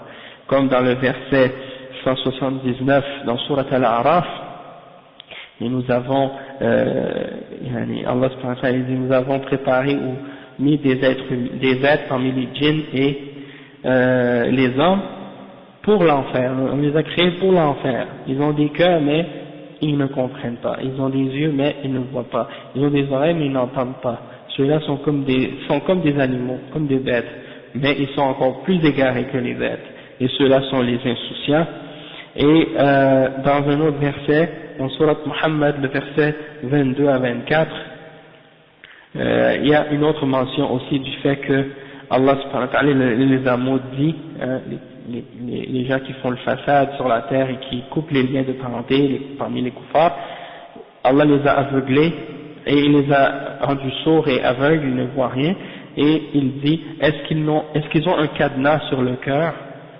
N'ont-ils pas médité sur le Coran, ou bien ils ont un cadenas sur le cœur? 22 à 24. Après, il termine le chef en disant que le Coran est rempli de réfutation de cette shubha, de même que la sunna. Et le chef il dit, mais on s'attendrait des ulama qu'ils réfutent cette shubha. Toutefois, on voit que parmi eux, il y en a qui la défendent au lieu et qui attaquent tous ceux qui la réfutent, alors que les textes du Coran et de la Sunna sont clairs pour la détruire, cette shubha. Donc il dit inna lillahi wa inna ilayhi raji'un. Donc on s'arrête ici, Inch'Allah. Donc ça c'est la fin de notre explication de Al-Usul As-Sitta, Inch'Allah. Donc on demande à Allah subhanahu wa ta'ala de nous le rendre bénéfique. Qu'est-ce qu'on a appris, qu'est-ce qu'on a compris de ce livre du Cheikh. Et Inch'Allah, donc la semaine prochaine, mercredi prochain, on commencera un autre livre. J'ai pas encore décidé lequel, parce qu'il y a plusieurs titres intéressants. Mais on aura le temps, Inch'Allah, d'y penser jusqu'à mercredi prochain, Inch'Allah. Subhanakallahumma bihamdik, ashhadu an la ilaha illa anta, astaghfiruka wa atubu ilayk.